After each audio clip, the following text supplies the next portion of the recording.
நம்முடைய வீடாக இருக்கட்டும், நம்ம தங்கி இருக்கிற ரூமாக இருக்கட்டும், நிறைய பொருட்களை வாங்கி வாங்கி குவிச்சு வச்சிருப்போம். அதே போலதான் நம்ம மைண்டும். சின்ன வயசுல இருந்து எவ்வளோ விஷயங்களை நம்ம மைண்ட்ல ஸ்டோர் பண்ணி வச்சிருப்போம். டே டு டே தாட்ஸ், நிறைய இன்ஃபர்மேஷன், ஏகப்பட்ட விஷயங்கள் நம்ம மனசுக்குள்ளேயே இருக்கும். இந்த ரூமு, வீடு இதெல்லாம் கூட தீபாவளி பொங்கல்னு என்னைக்காச்சும் ஒரு நாள் சுத்தம் பண்ணவாச்சும் செய்வோம். ஆனா நம்ம மைண்டை என்னைக்காச்சும் நாம சுத்தம் பண்ணி இருக்கோமா? அதுக்குன்னு ஒரு நாள் ஒதுக்கி இருக்கோமா? என்ன, கண்டிப்பா கிடையாது. சில நேரத்துல நமக்கு ரொம்ப கடுப்பா இருக்கிற மாதிரி இருக்கும்.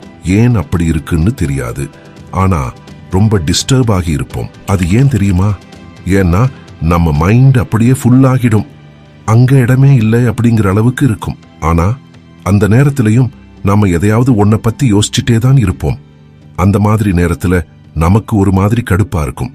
ஏன், எதுக்குன்னு எல்லாம் காரணம் தெரியாது. ஆனா அப்படி ஒரு கடுப்பு இருக்கும். சோ அந்த மாதிரி நேரத்துல தான் நாம மைண்டை கிளீன் பண்றது ரொம்ப ரொம்ப இம்பார்ட்டன்ட். அதை எப்படி பண்றது? நம்ம மைண்டை கிளீன் பண்ணணும்னா முதல்ல நம்ம பிசிக்கல் ஸ்பேஸை கிளீனா வச்சுக்கணும். நாம மசாஜ் சென்டர் போனாலோ யோகா சென்டர் போனாலோ அந்த இடமே ரொம்ப கிளீனா இருக்கும். ஒரு நல்ல லைட்டிங் இருக்கும், நல்ல வெளிச்சம் இருக்கும், ஒரு நல்ல மியூசிக், ஒரு நல்ல வாசனை திரவியங்கள், அமைதியான சூழல் அப்படின்னு அந்த இடமே நமக்கு ஒரு காம்னஸ் கிரியேட் பண்ற இடமாக தான் இருக்கும். அங்க போன உடனே ஸ்ட்ரெஸ்லாம் குறைஞ்ச மாதிரி இருக்கும்.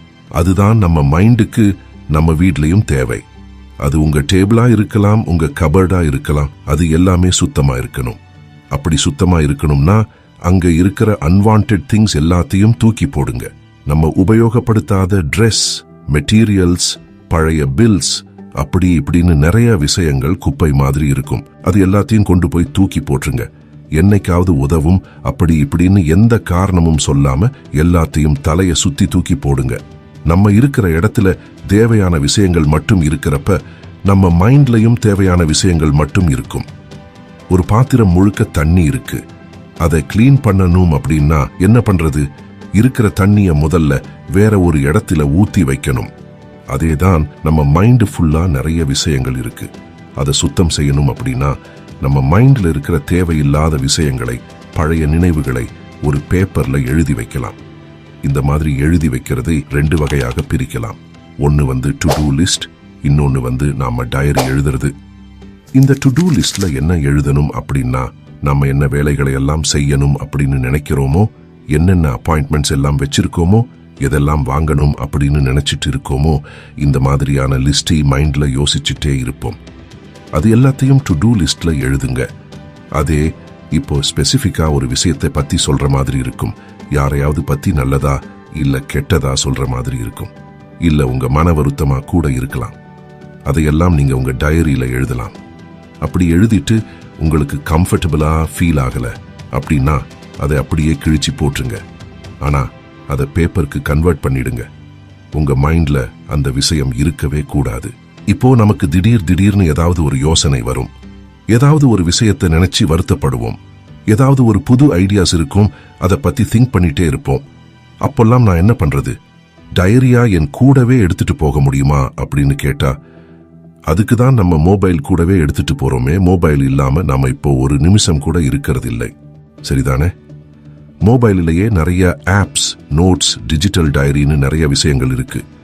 அதையெல்லாம் யூஸ் பண்ணி உங்களுக்கு அப்பப்போ தோன்ற சிந்தனைகள், ஐடியாஸ் எல்லாத்தையும் எழுதி வைக்கலாம். எனிவே, அது உங்க மைண்ட்ல குப்பையாக சேராம இருந்தா சரிதான். இப்படி எல்லாமே நீங்க சரியாக செஞ்சுட்டு இருக்கிறப்ப இப்போ ஒரு புது ஸ்ட்ரெஸ் வரும். நம்ம டு டூ லிஸ்டே ஒரு மலை மாதிரி குவிஞ்சு இருக்கும். என்ன இவ்வளோ விஷயம் இன்னும் பெண்டிங் இருக்கு, இதை பார்த்தாலே பயமா இருக்கு, இதையெல்லாம் செய்யவே முடியாது போலேன்னு அப்படி ஒரு ஃபீல் கொடுக்கும். இந்த மாதிரியான நேரத்தில் விஷயங்களை ப்ரையாரிட்டைஸ் பண்ணுங்க. எதை இன்னைக்கு பண்ணணும், எதை நாளைக்கு பண்ணணும், எது ரொம்ப அர்ஜென்ட், எது ரொம்ப தேவையே இல்லை அப்படின்ற எல்லாத்தையும் பிரிச்சு வைங்க. இப்போ நாம ஒரு சிஸ்டம் உருவாக்கணும். அது நம்ம மைண்ட்ல இருக்கிற இன்ஃபர்மேஷனை ஸ்டோர் பண்ணணும், அதை ஆர்கனைஸ் பண்ணணும், நமக்கு அப்பப்போ ரிமைண்ட் பண்ணிக்கிட்டே இருக்கணும். இதெல்லாம் கேட்கிறப்ப என்னடா இது இவ்வளோ வேலை இருக்கே அப்படிங்கிற மாதிரி இருக்குல்ல. ஆனா நமக்கே தெரியாம அதை நாம மைண்டுக்குள்ள செஞ்சுட்டு தான் இருக்கோம். அந்த இடத்துல எவ்வளோ ஸ்ட்ரெஸ் டெவலப் ஆகும் அப்படின்னு யோசிச்சு பாருங்க. அதனால இது நமக்கு ஒரு பெரிய விஷயம் கிடையாது. ரொம்ப சிம்பிள். எல்லா இன்ஃபர்மேஷன் கலெக்ட் பண்றீங்க, அதை ஆர்கனைஸ் பண்றீங்க, அதை ரிமைண்ட் பண்ணிக்க போறீங்க. இவ்வளோ நாளா அதெல்லாம் நம்ம மூளைக்குள்ளேயே போட்டு குழப்பினோம். அதை இப்போ சிஸ்டமேட்டிக்கா வெளியில பண்ண போறோம், அவ்வளவுதான். நம்ம யோசிச்ச பல விஷயங்கள்ல நிறைய விஷயங்கள் சப்ப மேட்டராக தான் இருக்கும். இன்னைக்கு நைட் என்ன சமைக்கணும், இன்னைக்கு என்ன ட்ரெஸ் போட்டு போகணும், ஆட்டோல போகணுமா, பைக்ல போகணுமா, பூரியா பொங்கலான்ற காமெடி மாதிரி ரொம்ப சாதாரண விஷயமா கூட இருக்கும். இந்த மாதிரியான விஷயங்களை ஹேண்டில் பண்றது ரொம்பவே சிம்பிள் தான். அது 5 மினிட்ஸுக்கு உள்ள செய்யற விஷயமா இருந்தா உடனே செஞ்சு முடிச்சிடுங்க. அதையெல்லாம் ஒரு பெரிய டாஸ்கா மதிச்சு ஐயையோ இதை இன்னமும் செய்யலையே அப்படின்ற மாதிரி பெரிய விஷயமா ஆக்காதீங்க. நெக்ஸ்ட், நாம மொபைல் பார்க்குற டைம், டிவி பார்க்குற டைம், இது எல்லாத்தையும் லிமிட் பண்ணணும். அதுல நிறைய இன்ஃபர்மேஷன் நமக்கு ஓவர்ஃப்ளோ ஆகிட்டே இருக்கும். சில பேருக்கு இப்படி ஒரு எண்ணம் இருக்கும், knowledge is power, information is wealth அப்படின்னு கொடுக்கற எல்லாத்தையும் எடுத்து உள்ள போட்டுட்டே இருப்பாங்க. ஆனா அது உண்மை கிடையாது. எல்லாத்துக்கும் ஒரு லிமிட் இருக்கு. அந்த லிமிட்டுக்கு உள்ள இருக்கிறப்ப தான் அது பாசிட்டிவா வேலை செய்யும். லிமிட்டை தாண்டி போகிறப்ப அது நமக்கு நெகட்டிவா தான் வேலை செய்யும். சில பேர் நியாயம் பேசுவாங்க, நான் நல்லது தானே மொபைல்ல பார்க்கிறேன், தப்பு இல்லையே அப்படின்னு. அப்படி கிடையாது. நாம தேவையான இன்ஃபர்மேஷன் மட்டும் எடுத்துக்கிறது கிடையாது. தேவைக்கு அதிகமான இன்ஃபர்மேஷனும் தெரிஞ்சுக்கிறதுனால எந்த இன்ஃபர்மேஷன் எடுத்து நம்ம வாழ்க்கையில உபயோகிக்கிறதுன்னு கூட தெரியாம போயிடுது. சோ எல்லாத்தையும் கொண்டு போய் உங்க மைண்ட்ல கொட்டி ஓவர்லோட் பண்ணாதீங்க. எல்லாத்துக்கும் ஒரு லிமிட் வச்சுக்கோங்க. ஸ்கெட்யூல் அண்ட் டவுன் டைம் அப்படின்னு ஒரு விஷயம் இருக்கு. ஸ்கெட்யூல் நம்ம எல்லாருக்குமே தெரியும். அது என்ன டவுன் டைம்? நம்ம உடம்பு ரொம்ப வீக் ஆகிடுச்சுன்னா ரெஸ்ட் கொடுக்கணும் அப்படிங்கிற மாதிரி. நம்ம மைண்ட் ரொம்ப டயர்ட் ஆகிடுச்சுன்னா அதுக்குமே நாம ரெஸ்ட் கொடுக்கணும். அதுதான் downtime. Eat 5 star do nothing அப்படின்னு விளம்பரத்துல சொல்லுவாங்க.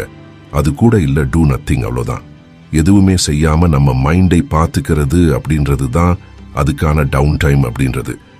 இப்போ நாம ஒரு விஷயத்தை பத்தி யோசிக்கிறோம், இல்ல ஒரு பிரச்சனைக்கான தீர்வை பத்தி யோசிக்கிறோம் அப்படின்னா நம்ம மைண்ட் அதை பத்தி ரொம்ப ஆராயும். இது சரி வருமா, சரி வராதா, அப்படி பண்ணினா அதுக்கான விளைவுகள் என்னவா இருக்கும் அப்படின்னு நிறைய விஷயங்களை போட்டு ப்ராசஸ் பண்ணும். இது எல்லா விஷயத்துக்கும் நடந்துட்டே தான் இருக்கும். அப்போ நம்ம மைண்ட் எவ்வளோ டயர்ட் ஆகும் அப்படின்னு யோசிச்சு பாருங்க. இந்த மாதிரி நேரத்துல மென்டல் பிரேக் அப்படிங்கிறது ரொம்ப ரொம்ப இம்பார்ட்டன்ட். அதை நாம எடுக்கிறதே இல்லை. நம்ம எல்லாருமே என்ன பண்ணுவோம்னா, ரெஸ்ட் எடுக்க போறேன்னு சொல்லிட்டு போன் எடுத்துக்கிட்டு இன்ஸ்டாகிராம் ரீல்ஸ் பார்க்க ஆரம்பிச்சிடுவோம். ரெஸ்ட் எடுக்கணும்னு சொல்லி ஆபீஸ் லீவ் போட்டுட்டு உட்கார்ந்து டிவி பார்த்துட்டு இருப்போம். சில பேர் இந்த மாதிரி பிரேக் எடுக்கிற நேரத்துல தான் ஊர் வெட்டி நியாயம் எல்லாம் பேசிட்டு இருப்பாங்க. இது எதுவுமே செய்யாம ரெஸ்ட் அப்படிங்கிறது 15 நிமிஷமாவது மைண்டுக்கு ஒரு மென்டல் பிரேக் கொடுக்கணும். கம்ப்ளீட் ரெஸ்ட் அப்படிங்கிறது எதுவுமே செய்யாம இருக்கிறது தான். அதுக்காக ஒரு நாள் லீவ் எடுக்கணும், ஒரு பெரிய பிரேக் எடுக்கணும் அப்படின்றதெல்லாம் கிடையாது. நீங்க எந்த வேலையில வேணா இருக்கலாம். உங்களுக்கு ஒரு மாதிரியா ஃபீல் ஆகுதா, டக்குன்னு ஆப்சன்ஸ் ஆஃப் மைண்டுக்கு போயிடுங்க. ஒரு 15 நிமிஷத்துக்கு எதுவுமே யோசிக்காம எதுவுமே செய்யாம இருக்கிறப்ப அந்த 15 நிமிஷத்துக்கு அப்புறம் உங்க மைண்ட் எனர்ஜியோட ஸ்டார்ட் ஆகிறத உங்களால ஃபீல் பண்ண முடியும். அதுக்கு எந்த ஒரு இடமோ சூழ்நிலையோ அதை பத்தி யோசிக்க வேண்டியதில்லை. அது எங்க வேணா இருக்கலாம். ஒரு 10 நிமிஷம் 15 நிமிஷம் அப்பப்போ ஒரு பிரேக் எடுத்துக்கோங்க. ஒரு நாளைக்கு ஒரு தடவையாச்சு அந்த மென்டல் பிரேக் அப்படின்றத எடுத்துக்கோங்க. நம்ம மைண்ட் கிளீனா இருந்தா மட்டும்தான் கிளாரிட்டியா திங்க் பண்ண முடியும், ஃபோக்கஸ்டா ஒர்க் பண்ண முடியும். ஸோ டீக்ளட்டரிங் யுவர் மைண்ட் அப்படின்றது ரொம்ப ரொம்ப இம்பார்ட்டன்ட். ஐ ஹோப் இந்த வீடியோ உங்களுக்கு யூஸ்ஃபுல்லா இருந்திருக்கும் அப்படின்னு நான் நம்புறேன். அப்படி இருந்தா உங்க ஃப்ரெண்ட்ஸ் அண்ட் ஃபேமிலிக்கும் இந்த வீடியோ ஷேர் பண்ணுங்க. இன்னொரு நல்ல வீடியோவில் நான் உங்களை சந்திக்கிறேன். நன்றி, வணக்கம்.